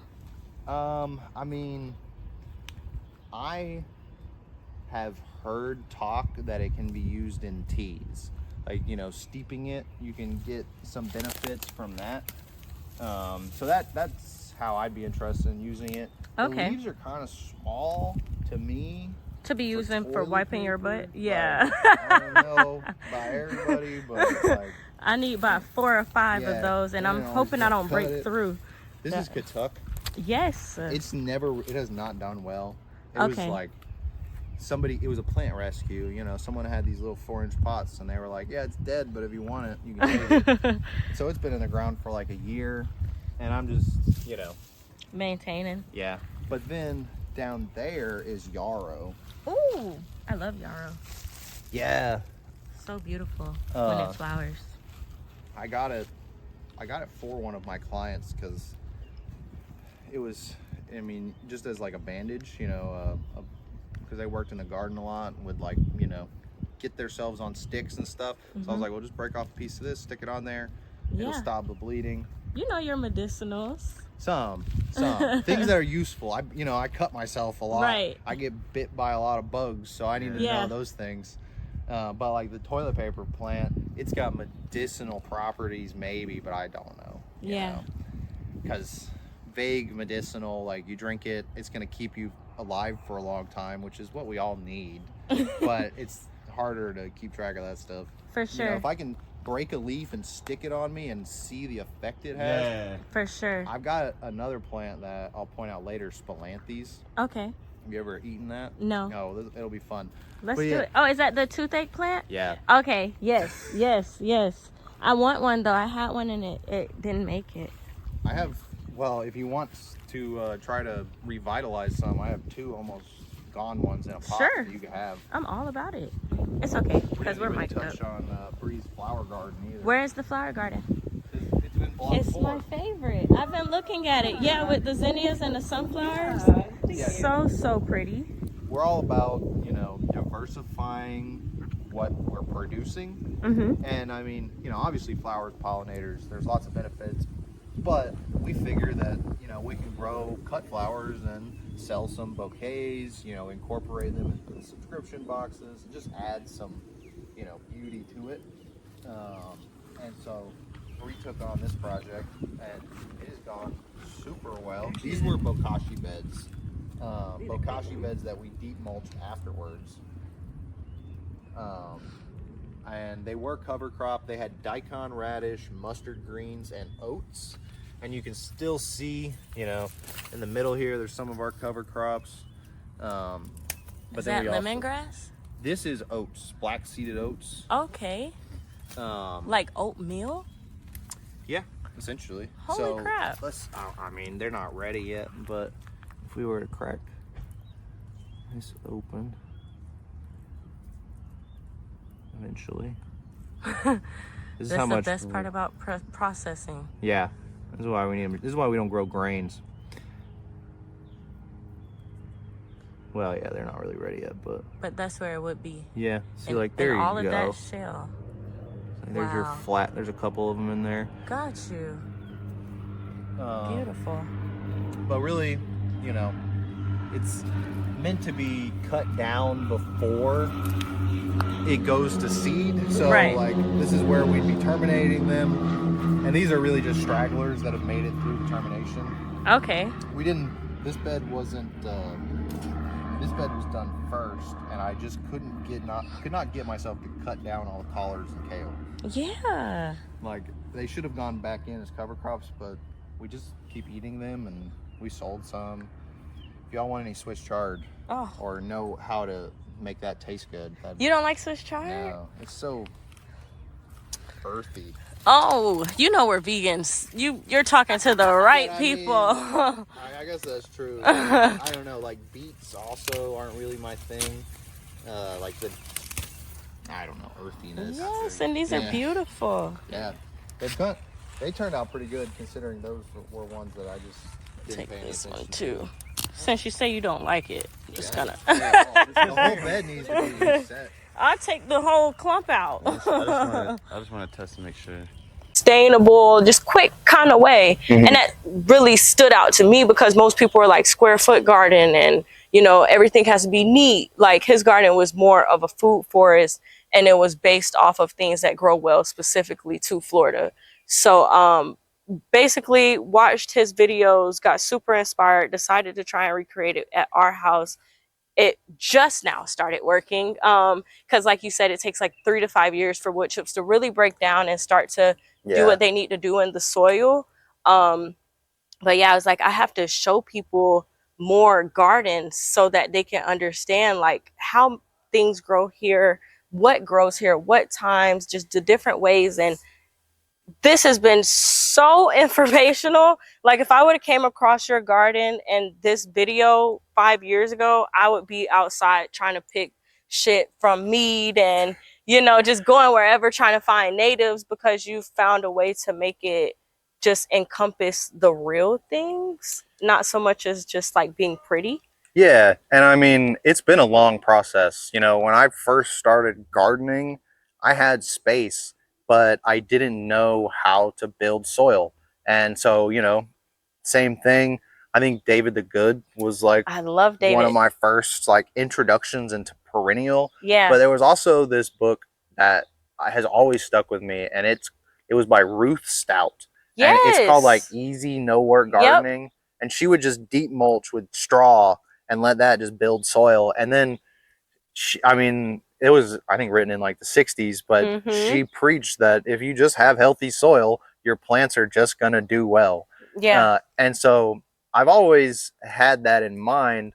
It just took me years of, working on a lot of different properties and a lot of different situations to really come to this solution of how to produce, you know, what you need on your land. And I will say that like the plants that I use are definitely, you know, they're specific to my context, but you know, they're really made for subtropical gardens. Yeah. You know, they're not, this is not a system that's going to work in a temperate climate. Exactly. But most of the information that you get on gardening in the US is for temperate gardening. Yeah. Exactly. And so, you know, it took a while to get to this. And I mean, like the vetiver grass that I want to use, it's not, you can't buy it.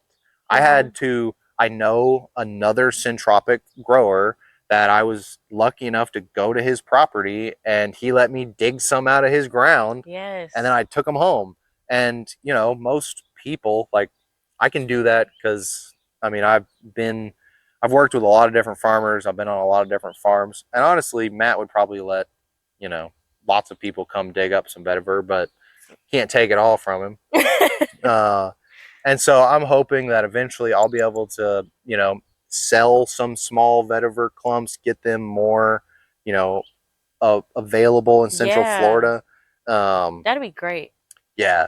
And I mean, really, I just want to bring awareness because, like, not enough people grow cassava, not enough people are growing pigeon peas, and not enough people are growing moringa. Right. And that's just like, if you want to garden in Florida and you're struggling, but you also, you know, your goal is to feed yourself, grow those things, and you're gonna feel rewarded. So, 2 things. Temperate gardening. What is temperate versus subtropical? So there's temperate, and then there's temperate climates, and then there's tropical climates. Temperate has usually a snow period over the winter, you know, and then subtropical, which is what we are, is kind of the in-between of tropical and temperate, whereas tropical will never have a freeze. Right. You know, you're never going to get time below 32 degrees, whereas here, it's rare, but it can happen. You know, last year we didn't get below 40. Our microclimate here is very unique, and we're a bit warmer than some of the surrounding places. But, you know, in the same latitude in, say, Lakeland, you know, they do get a freeze almost every winter. Right. And so, you know, they're able to grow lots of tropical things, but they can't grow things that, you know, can't handle a freeze without protection. Right. And whereas like temperate climate stuff, most of those plants are going to be adapted to handle long periods of cold. So like your stone fruit, your apples, your pears, you know, those are all things that are going to be able to make it through the winter. Whereas, you know, I mean, like the papayas, the bananas, they're going to freeze. But really our biomass plants, so like the Napier grass or even the vetiver grass, if it gets, you know, if it were to snow, they're done. They will not come back. Got you. And the Napier may come back, but you know, that's just because it's crazy. Yeah. And so in a temperate climate where you're getting long periods of cold or maybe even, you know, heavy snowfall, you're going to have to do, I would say, annual grass species. You mentioned peat. And so have you ever seen Jim Kowaleski? Yes. So he has a garden in Maine where essentially he farms hay to build soil. And this is almost inspired by his system. You know, I've always wanted to do that. And this is just a tropical version of a straw-powered garden. Got you. And what's nice about the tropics is that we can grow our grass all year. So whereas, you know, up in Maine, you only get like a 8-month growing season, if that. Like we're producing all year, even though some parts of the year a field will be, you know, in cover crops and not in like actual production. But it is constant growth, constant root stimulation to the microbes and the fungi in the soil. Yeah.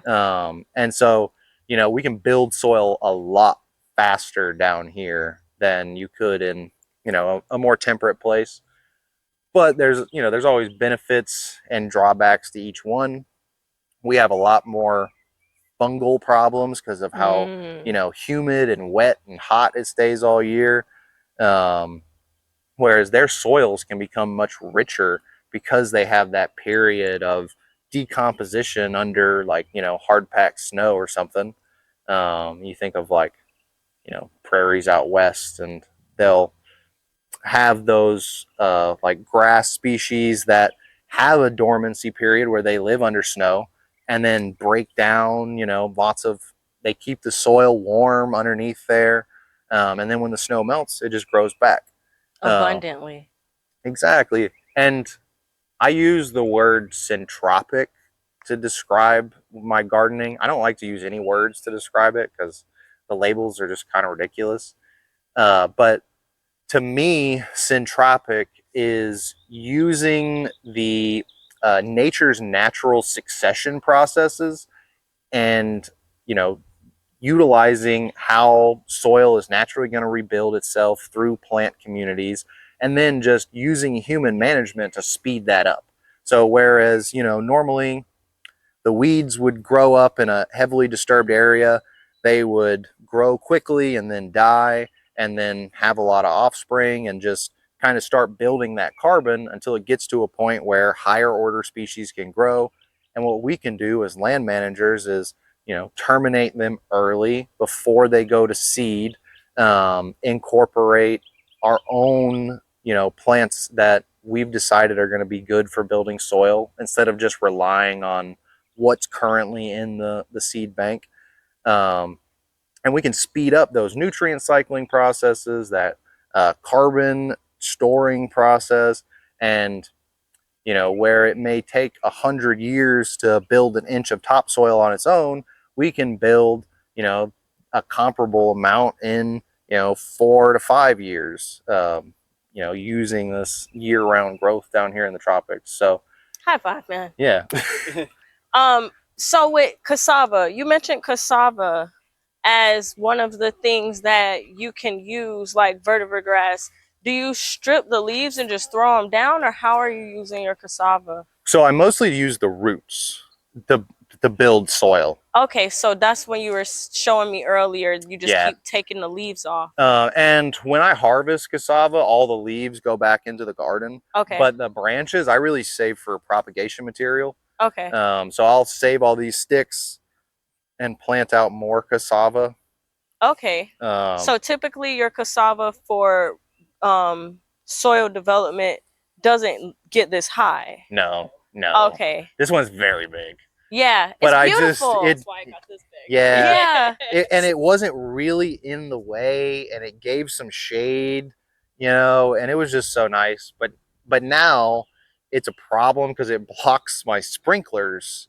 You know, my sprinkler that's supposed to shoot into this bed just hits this. Got you. Which okay. I've turned it into my nursery area because this whole canopy gets full of water. All that water just falls down on all my sweet potatoes and some cilantro under there. Okay. So it kind of works out. Got you. Okay. I can see your nasturtium starting to feel the heat of the day. Yeah, I mean, having nasturtiums this time of year, I'm kind of shocked they're even still around. There's really?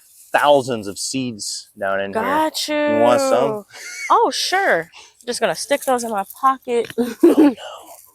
Yeah, I have nasturtium right now. So my garden has turned into mostly container gardening. Oh. Because like you quickly pointed out earlier, unless you're growing perennials or trees with wood chips, it's really hard to do the annual thing with wood chips. Like you said, it saps up so much of the nutrients that by the time, like, annuals only take 6 months max, maybe 9.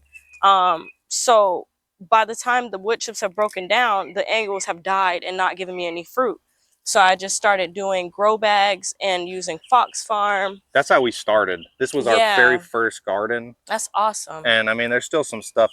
These are spilanthes right there. There's the toothache plant. Yeah, but this is a good one. Yeah, so, I peeped it as soon as we walked over here because mine never got to giving me these elongated. Oh, really? Ones. Yeah, they're all like this. I'm watching out for. Is this a thornless one? Yeah. Okay. Yeah. It won't I'm like, poke this is too close.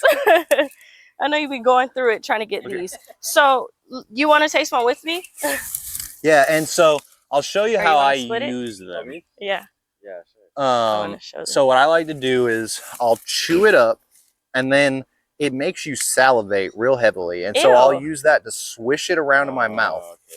And so what it's doing, it's got a chemical or a molecule in it called spilanthanol, and the spilanthanol draws the white blood cells out to the capillaries in your mouth. Wow. And so that's what causes you to salivate, but it's also antimicrobial. For sure. And I read a book once, and it was a dentist, and he was talking about using spilanthes to rebuild your gums. Wow. And so I gotta try it now. I also make a mouthwash out of it. Wow. You can make a tincture with it and it's much more mild. But I like to do it and then, so swish it around and then spit it out. You don't want to swallow it. Do I take the whole thing? Yeah. So you don't want to swallow it because it's antimicrobial. It can gut microbiome. Mm-hmm. I messed up with garlic. Mm. I'll put this in y'all's bag. It's so strong. Oh my God. Oh. You about to plant seeds all over his garden. We planted like 15 spilanthes this year in between the tomatoes. Oh my God. How are you just composed right now? He eats one a day. My mouth is on fire. Did you do it? No, I didn't do it yet. You just gotta spit. So they actually serve. This is so not bars. hot.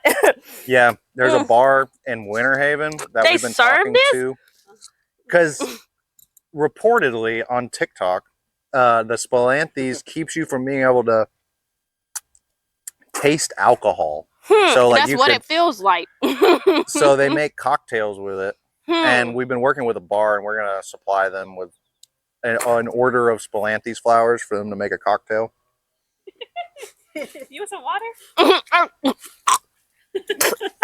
I'm gonna get mine, but I'm trying to get this all out of my mouth because, like you said, it's antimicrobial and it's slowly start. I'm feeling the fizz calm down, but it tastes like I ate a million pop rocks. Yes. What helps is when you swish it around, if you get it all over your mouth. I did. It's like in my throat. You know, you don't want to swallow it. I don't think I did. I think it's just so much spit coming up. Look, it won't hurt you. No. Don't worry. It won't. You know, a little bit's not gonna mess up your gut. Yeah, at all, and I'm here for it. I'm just so surprised because I never had this. That's a strong take one. one home. Take one home with you, and like Oh, so do you're it. going through it too? Oh, you got it. Mhm. If you brush your teeth after you do that, Oh my God. it feels so good. I bet. Yeah. Like my mouth is. Yeah. It's That's like why I would buzzing. just make a mouthwash because that makes it Yeah. way more mild. Yeah. And then you know you don't have to come out here every day to pick it. But now I do. So how do you make the mouthwash? Take the flowers, fill up a mason jar, and then Ugh. cover all of the flowers with like vodka. Okay. So Or- give it to my kids. I use well, I mean, you know, most mouthwash is alcohol based. Yeah, for sure. And you're not supposed to swallow it. Yeah. I used Everclear the first time, and I wouldn't recommend that. Yeah, that was rough. You're a badass. Okay, so Hey, it worked though. It's- this one? All 5 of those are Spilanthes. Okay. This one, you should take this one. Yeah, that one looks the healthiest. This, But they all don't look bad, honestly, Sam, because I see some.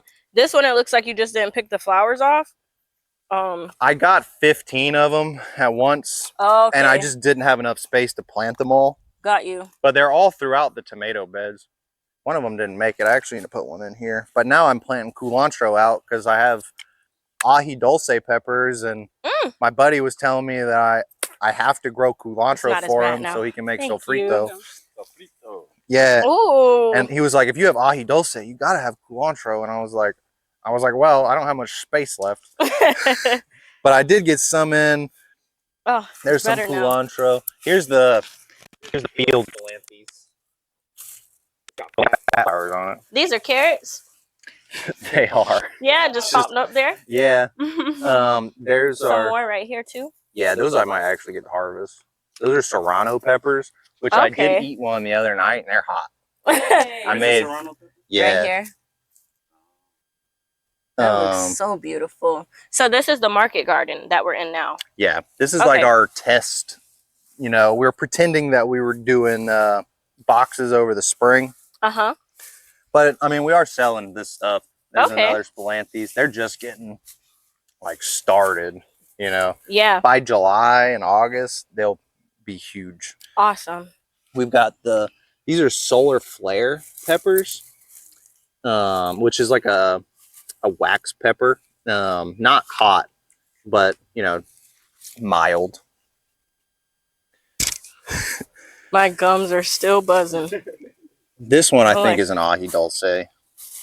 I have Which some I'm of those really in mine. excited for this. But then this tomato, I got this from Practical Plants, and it's a super compact, like Roma sized tomato. So you can see the first one, they're starting to ripen up. They're huge. Are those Brad's Atomic Grape? No, it's a compact sun gold, I think. Okay. Oh, I've never had the sun gold. I thought they were Well, so more like those. that's a true sun gold. I want to taste it. Can I Yeah. have one? Yeah, I love this though. I was trying to sell collard greens at a farmer's market, and people kept telling me, they're like, well, I'm already growing collard greens. I was like, oh. Okay. You don't like my collar? Yeah. I mean, it's You gonna do just the an easy filming one. now? Sure. Yeah. Let's flip it. Make sure you control with that toggle stick too. Yeah. But yeah, now I'm hands free. I'm all in. Okay. So, Bree, can you grab the machete? It's underneath the cassava by my sweet potato What pot. is this in the middle? So, this is the fire bush, Okay. and then this is a pineapple guava, a Sequoia. And both of this plant I've had for like 6 years through a bunch of moves. This plant I've had, I don't know, what do we have it for, like 2 or 3 years, Firebush? Yeah. And they've traveled with us through like just around as we've moved around until we got here. And they're both plants that really prefer to be in the shade, which was really unfortunate here because there was none. But now that the bananas have grown, it's become just like the perfect little spot for them. For sure. And they're doing great. The Fahoya flowered the other day for the first time ever. They were super pretty. Fahoya, is that the guava? Yeah. Okay.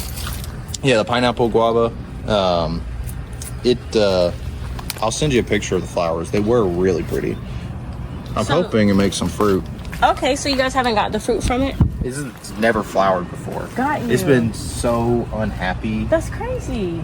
Well, it's never had a good spot like this. Got you. Now it gets water. It's in the shade. And I mean, it stays, as I throw things into the banana pit, it gets fed. Okay, so it's been in that grow bag this entire time? Yep. I wonder if that's why. Is it root bound? Well, they don't get root bound as much in the grow bags. It's definitely keeps it small. Yeah. But the grow bags, because the roots can grow into the walls, they just continuously prune themselves. Got you. And so they get, I mean, I bet it looks crazy if I pull it up. For sure. But, you know, it shouldn't be root bound. I've grown, like that Firebush is pretty good. I've changed the soil in it a couple times. It's so pretty. Yeah. And if it wasn't in that pot, it would be like 16 feet tall. Yeah. So would your guava. That's true. I have a pineapple guava, and it got crazy in a year. Oh, yeah? Like, massive. I actually gave it to my mother-in-law, and the transition killed it. Yeah, it did not acclimate from going in ground to in a pot, and I think it's because of the, restrictedness. But yeah, and I got so much fruit on it in 2 years, and it was a baby. Huh, I'd love to put some out in the yard. Yeah. I don't know how they do out here. I think I'm getting to a point where they do better. Pineapple guavas, I got this one years ago from a job. It was just a leftover plant. But I don't come across them too often. Yeah. And normally when I do, they're expensive. And I'm like, I'm not going to pay $50 for a guava. Now the star fruit, I'm like, I'll pay $50 for a star fruit because it's going to pay for itself. For sure. And same, I mean, these bananas, I bought them in 1 gallons. And maybe $20 a piece. Yeah. And so there's, in the front here on the north side, there's 2 Puerto Rican plantains. And they're definitely the smallest. You can see this one's actually finally got a little pup. Oh. So that means it should be producing within a little bit, as in a year. So this was the main one that I planted in a 1 gallon pot. And I've already cut 2 pups off of this. Oh my God. Because it just had too many in the clump. I cut it down. This is a massive trunk. Yeah. And that's a dwarf namois? Yeah. Wow. And you can see the rack back here. Yes. So do you ever use the flower? Well, this is our second flower, so we haven't yet, but I mean, I have not, but I'm definitely interested in doing that because you can cook them, you can grill them. One of my buddies, Carlos, he told me that I need to bring him one so that he can show me how to use it, which is really what I'm waiting for. I like to, have somebody that's experienced that can show me in front of my face like what to do. Yeah. And then I'll, I can usually take that information. These moringas were in like little 4-inch pots that Pablo donated to me, and they did nothing for the longest time. Like, it probably took them 6 months to get a foot tall. Wow. And now they're pretty. There's another one in the bag. Awesome. And I just prune them. Now I'm letting them get taller than the bananas. It's so beautifully toned. Yeah. Great job. Those were our food moringas, but what I've done is I've seeded moringas all through these grasses. Is that a carrot? What is that shooting out? No, this is a radish.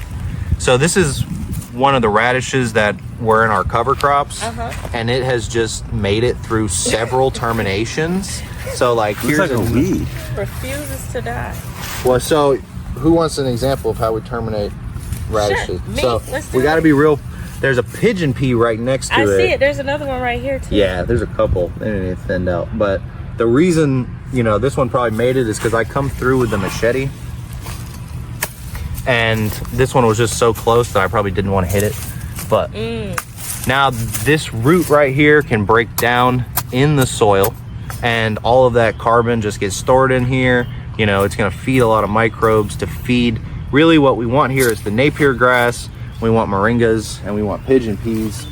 Because I want some shade on these tomatoes and peppers by the time we get to the middle of summer. Okay. Because really they're going to need it. Yeah. They probably need it now. They probably do. What they do get shaded by the Napier when it gets taller. And the Napier was touching all of this row. Yeah, I'm when trying to figure out. So what height do you typically harvest it at? The Napier, this one was like 4 feet, but you know, So you that's a think good that size. one- Okay. So like, I'll show you. I think I left this one just to demonstrate. Wow.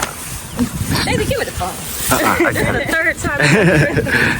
The video gonna be like this, That's why we got to stabilize it. right? Yeah, it's not sometimes navigating through the garden can be tedious.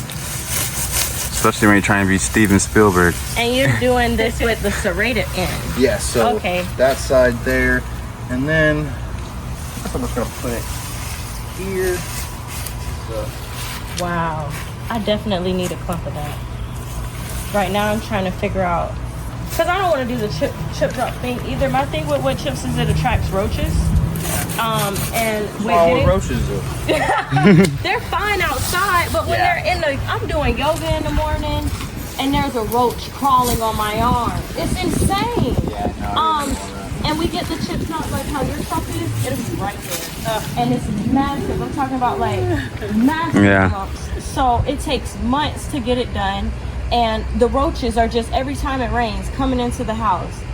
yeah. You know what I'm saying? Yeah, absolutely. It's grass. Yeah. I think I'm in there. I'm gonna listen to you. You're sold.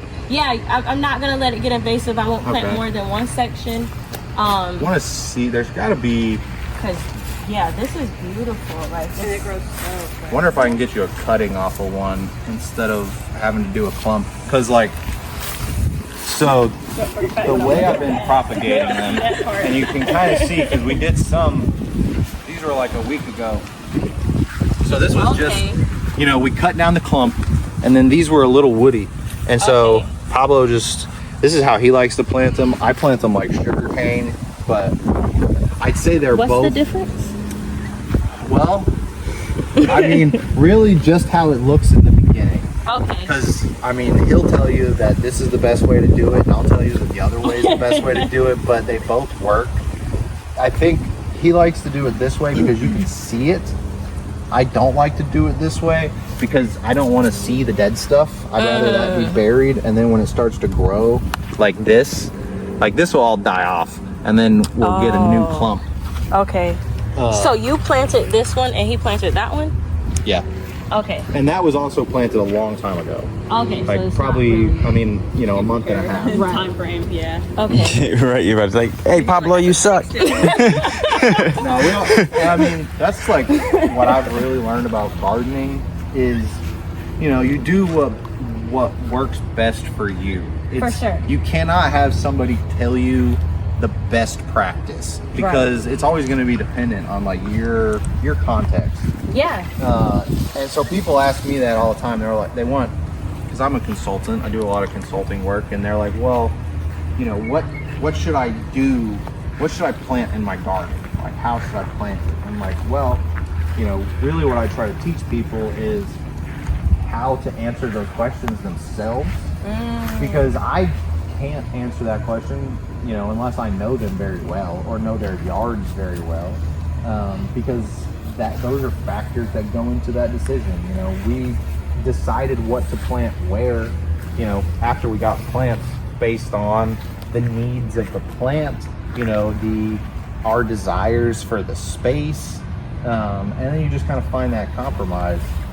Like this row here, we've got these 2 Napier, but then when we were planting the row, we ran out of Napier grass, and I still wanted to finish the whole row and didn't want to, I don't know. So we had another species of grass, and this is a Bokashi, which is native, but it was planted at the same time as all of the Napier grass and has never been cut. It is. Wow. Yeah. Okay. And I mean, really, it was just kind of a space filler. Yeah. And I'm gonna dig it up and That probably fishy move it. smell. What is that?